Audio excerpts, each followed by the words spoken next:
जीतेगा इंडिया, जुड़ेगा मालेगांव, जीतेगा इंडिया।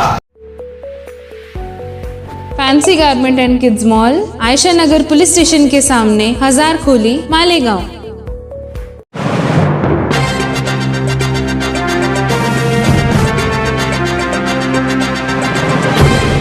देखते रहिए the prime news Abdul Rahman के साथ। जुड़ेगा मालेगांव, जीतेगा इंडिया के नारे के साथ ही समाजवादी पार्टी के जिम्मेदारों और वर्करों ने खयाबान निशाद चौक से कांग्रेस के उम्मीदवार शोभाताई बच्चाओं के हक में इलेक्शनी मुहिम का आगाज कर दिया। आज समाजवादी पार्टी मालेगांव के सदर शान-ए-हिंद की क़यादत में मुस्तकिम डिग्निटी की मौजूदगी और समाजवादी पार्टी से जुड़े अफराद के हमरा शहर की कदीम आबादी किला झोपड़पट्टी से वोटर बेदारी मुहिम के साथ साथ शोभाताई बच्चों के लिए वोट मांगने के लिए खुद शान-ए-हिंद और मुस्तकिम डिग्निटी एक एक घर तक पहुँचे। उन्हें अपने दरमियान पाकर इलाके के लोग भी काफी पुरजोश नजर आए। ये पहला मौका है जब निहाली वर्कर, जिनकी हमेशा से ही लड़ाई कांग्रेस के साथ रही है, वो खुद कांग्रेस के लिए वोट मांगते दिखे। उनका कहना है कि बीजेपी जैसी फिस्ताई ताकत को हराना आज वक्त की जरूरत है, इसलिए आज आपसी इख्तिलाफ में न उलझते हुए पहला नस्बुल ऐन ये है कि कांग्रेस के उम्मीदवार शोभाताई बच्चाओं को जीत दिलाकर मुल्क को बचाया जाए। मुल्क की गंगा यमुनी तहजीब की बका और आइन को बचाने के लिए कदम उठाना बहुत जरूरी है। इसलिए आज शान-ए-हिंद और मुस्तकिम डिग्निटी मकानों, दुकानों, कारखानों तक पहुँचे और लोगों को कन्विंस किया कि 20 मई को कांग्रेस के हक में वोट डाला जाए। शुरुआत तो हम लोगों ने दस्तूर बचाने के लिए जो रैली निकाली थी, उस वक्त से ही हमने शुरुआत कर दी थी कि हमको दस्तूर को और अक़लियत के हुकूक को बचाने के लिए इंडिया अलायंस के उम्मीदवार को वोट देना है। आज हम लोग किले से अपने डोर टू डोर कैंपेनिंग की शुरुआत कर रहे हैं, किया है हम लोगों ने, जिसका मकसद ये है कि लोगों को वोट देने जाना इतना ज़रूरी है, ये बताना कि घर के हर फर्द वोट देने जाए। हिंदुस्तान का सबसे बड़ा जमहूरी हक अदा करने का जो मौका है वो पार्लियामेंट का इलेक्शन होता है, और 2014 से जो हिंदुस्तान के हालात हैं, लोगों के हुकूक जो है वो ख़तरे में है, अक़लियत के हुकूक ख़तरे में है, उसको बचाने के लिए हम लोगों को इस बात की आगाही करने आए हैं कि अगर हम लोग वोट देने नहीं गए, अपने दस्तूर को बचाने के लिए, हमारी मजहबी आज़ादी बचाने के लिए, हमारी फितरी आज़ादी बचाने के लिए और हिंदुस्तान में सालमियत और सेकुलरिज़म कायम रहे, इसके लिए हमको वोट देने जाना है।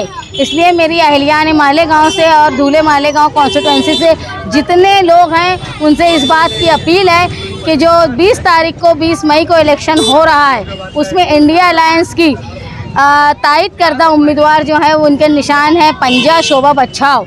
हम लोग हमेशा कांग्रेस के ख़िलाफ़ रहे, लेकिन हिंदुस्तान के इस खूबसूरत जमहूरी निज़ाम को बचाने के लिए ऐसे शरपसंदों के ख़िलाफ़ वोट देना ज़रूरी है जो हमारे मुल्क की खूबसूरती को ख़त्म करना चाहते हैं। इसलिए मेरे लोगों से इस बात की अपील है कि सब वोट देने जाएं और हमारे जमहूरी हक़ का इस्तेमाल करें। ऐसा ना हो कि हमारी कोताही आइंदा ये हक़ को भी हमसे छीन ले। किले से शुरुआत करना क्या मकसद रहा, खास करके और भी शहर के इलाकों से आप शुरुआत कर सकते हैं? किला जो इलाका है वो शहर के मरकज़ में वाक़ है और यहाँ गुंजान आबादी है। गुंजान आबादी में अगर शुरुआत की जाए तो जाहिर सी बात है वो इलाके की बात शहर के मुख्तलिफ़ हिस्सों में पता चलती है। दूसरी बात, किला हमेशा से सान्याल साहब के मानने वालों का रहा है, इसलिए यहाँ लोगों को सियासी शऊर जो है वो ज़्यादा है, इसलिए यहाँ से शुरुआत करना मतलब ये है कि भाई कैंपेनिंग को कम वक्त में ज़्यादा दूर तक फैलाने के लिए हम लोगों ने किले से शुरुआत की। समाजवादी पार्टी मालेगांव की तरफ से डोर टू डोर कैंपेनिंग का काम शान-ए-हिंद की क़यादत में शुरू किया गया।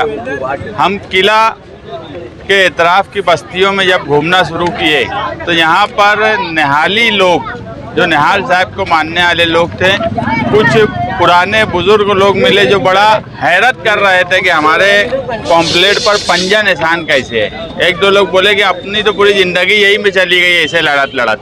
मगर जब हमने बताया कि आज मोदी सरकार और बीजेपी मुल्क में जो हालात पैदा कर दिए हैं, इसलिए आज ज़रूरी है कि मोदी सरकार और बीजेपी को हराया जाए।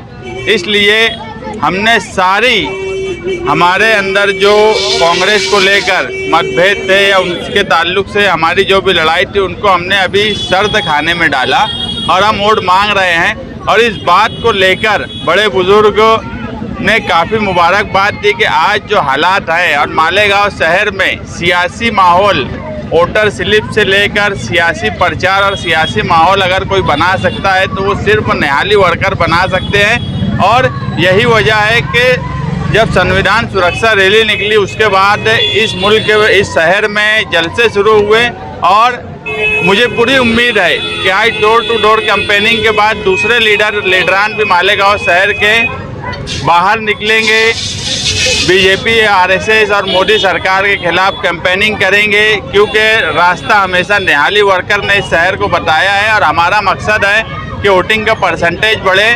और इस बार जो हालात दिख रहे हैं मुल्क के, उस हिसाब से कहीं ना कहीं ये उम्मीद है कि इंशाअल्लाह फिरका परस्तों की हार होंगी।